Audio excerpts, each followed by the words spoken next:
For 2 years, I let my own nephew believe he was stealing $22 million from me, masterpiece by masterpiece, while I watched every single move.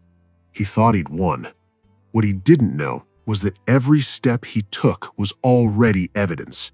Before I take you inside the cold, calculated way I destroyed him, subscribe right now. These stories of family betrayal, intelligence-driven revenge, and consequences don't reach anyone who isn't. Now listen carefully. My name is Edwin Hayes. I'm 75 years old. For 3 decades, I served as one of the FBI's lead investigators in art crimes. I spent my life tracking forgers, smugglers, and thieves who could age a canvas, fake a signature, and sell a lie for millions. I've watched billion-dollar auction houses collapse overnight. I've seen men cry when they realized their brilliance had been cataloged, proven, and sentenced. I thought I understood greed. Then my own nephew introduced me to a version I'd never studied. My private collection was small by design. 12 pieces, 2 Monets, 1 Van Gogh that feels like it's still bleeding emotion, a Picasso drawing too intimate for casual eyes, and 8 others that belong in textbooks, not private homes. Appraised value, $22 million. Every piece insured, climate-controlled, motion-tracked, and locked behind a vault that required 2 physical keys and biometric access. After my wife passed, I rewrote my will. 1 beneficiary, Julian Hayes. 35 years old, sharp smile, permanent ambition. Always one deal away from wealth that never arrived. 3 years ago, he showed up to my door at dusk, red eyes, shaking hands, a thick folder stamped with Swiss medical letterhead. A rare kidney condition, experimental treatment, $500,000 just to begin. I signed the check before he finished explaining. That was the moment he stopped seeing me as family. Within days, the visits became routine. Coffee deliveries, questions about my medication, comments about my memory, and every time, without fail, his eyes drifted past my face and locked onto whichever painting hung nearby. Then came the morning that confirmed everything. The Monet above my fireplace was wrong.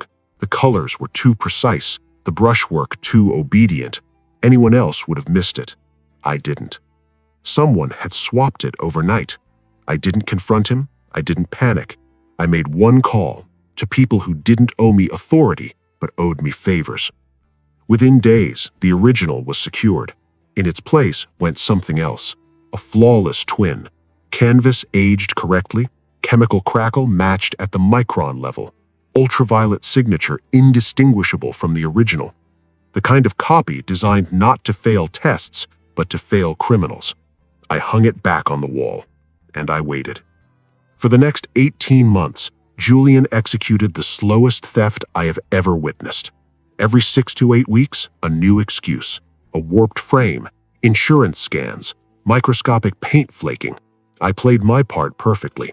I misplaced glasses, forgot names, let doctors believe I was fading, allowed him to fill out forms for me, let him speak about power of attorney like it was harmless concern.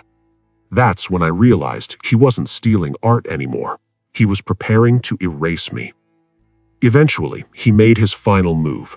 He brought me a buyer for 60 acres of land I owned in the Catskills, $2 million cash, quick close, no complications.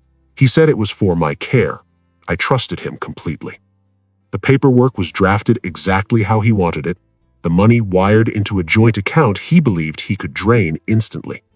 On closing day, he arrived confident, expensive suit, new watch, his attorney beside him. He signed the final page, leaned back, and finally allowed himself to smile. I let the silence stretch. Then I spoke. Julian, you've just committed over 20 federal felonies for artwork that hasn't left a vault in over a year. The color drained from his face. I explained calmly the documented trail, the recorded conversations, the financial paths no defense attorney could erase. 2 agents stepped into the room. No shouting, no drama, just handcuffs. 15 years in federal prison, every account seized, every asset frozen. The $2 million reversed before sunset. People ask if I feel guilty. I sleep better than I have in decades. 2 weeks after sentencing, every original piece was transferred to the National Gallery of Art, free for the public forever. Julian gets concrete walls and time. Greed doesn't always lose loudly. Sometimes it smiles, shakes your hand, and walks directly into a trap built by the one man who spent a lifetime learning how to make it perfect. I smiled back, because for the first time in my career, the criminal taught himself exactly how to lose. If justice served cold satisfies you, hit like. Comment below, family or not, would you have done the same?